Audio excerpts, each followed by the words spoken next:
When you first power up the controller, you will see EAP on the display, and you will hear the EEV initializing.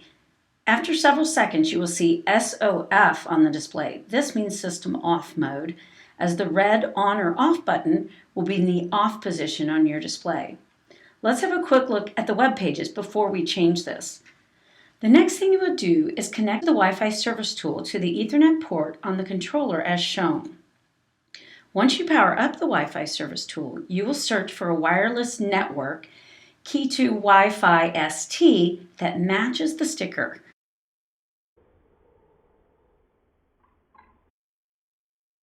Connect to this network. At this point, open up a web browser and type the IP address that is on the sticker on the front of your display. In this example, we'll use 10.10.240.88. Each controller has web pages for quick access to real-time information, all settings and set points, graphs, data, and real-time operation. Let's review the information found on each page, including the home page, settings page, the network page, the set points page, and the graphs page. On the home page, there are 3 rows of icons to display current, mode, room temp, coil temp, and the status of the evaporator fan, compressor, and defrost relays.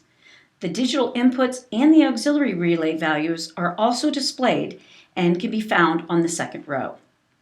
The bottom row shows real-time diagnostic info on superheat, suction pressure, suction temperature, the calculated saturation temperature, and valve position of the EEV. Any alarms and system information, such as minimum compressor run or off time, will be displayed on the right-hand side of the page. The next button will display the settings page. The information on this page is defined by the user to provide contractor or business name, phone number, and controller's physical location.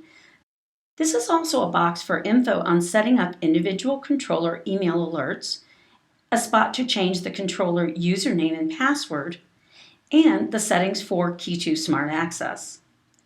On the right-hand side, you will find information on the controller firmware version and buttons to reset the controller, clear logs, and clear alarms. Note that you must first log into the controller and select Submit before any changes can be made.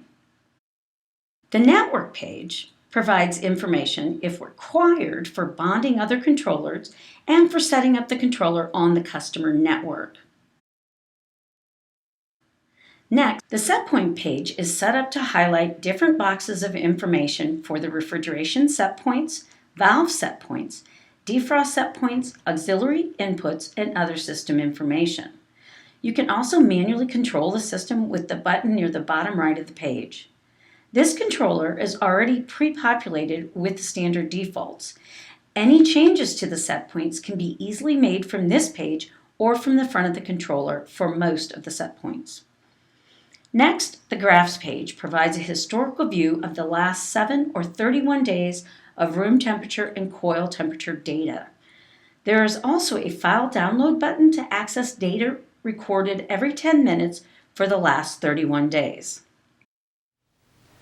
Now that you're familiar with the web pages, we can review the remote display that comes with the controller. Most of the information and available set point changes can be accessed and performed from the remote display. First, move the red switch from off to on, and you will see the room temp value. The valve will close. After the valve is closed, you will also see a green LED illuminator flashing to indicate the solenoid relay has been energized.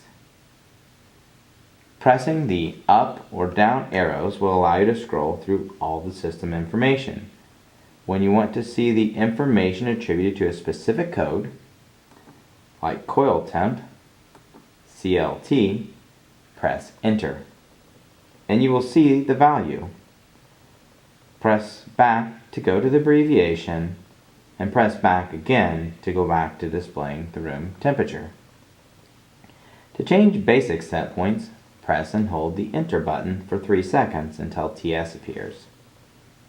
Using the down arrow, you will see there are 3 options to cycle through: TS for temperature set point, RFG for refrigerant, and DTY for defrost type. When TS is displayed, momentarily press Enter to see the current set point. You can use the up or down arrow to change the value of the blinking digit. You can also press Enter to change which digit is blinking. Once you have changed the value to the new set point, press and hold Enter for 3 seconds until TS appears on the display.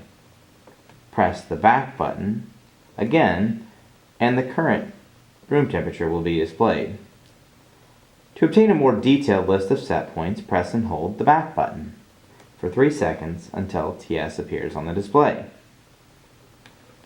Using the down arrow, continue to momentarily press the arrow and you will see there are many more set points. If we want to add a set point or change a set point like a door switch, keep going down until AU1 appears.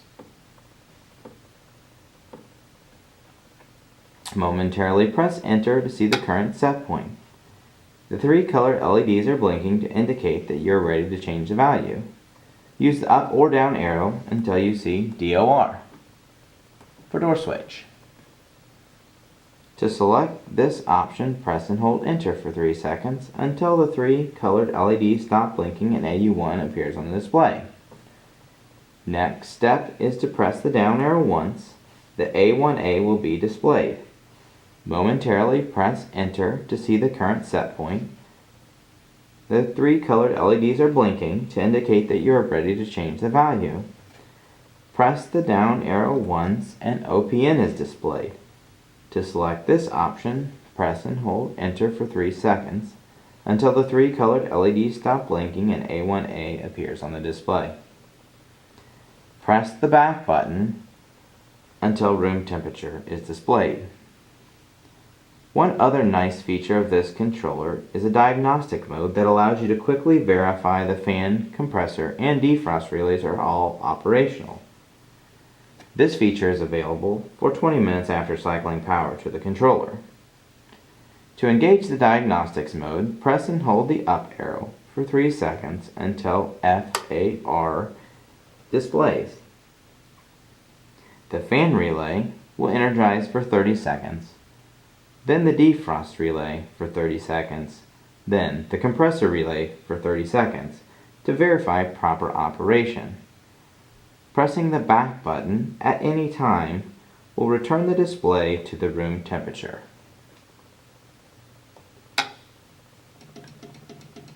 To better visualize the navigation, see Bulletin Q.1.45 for the menu structure.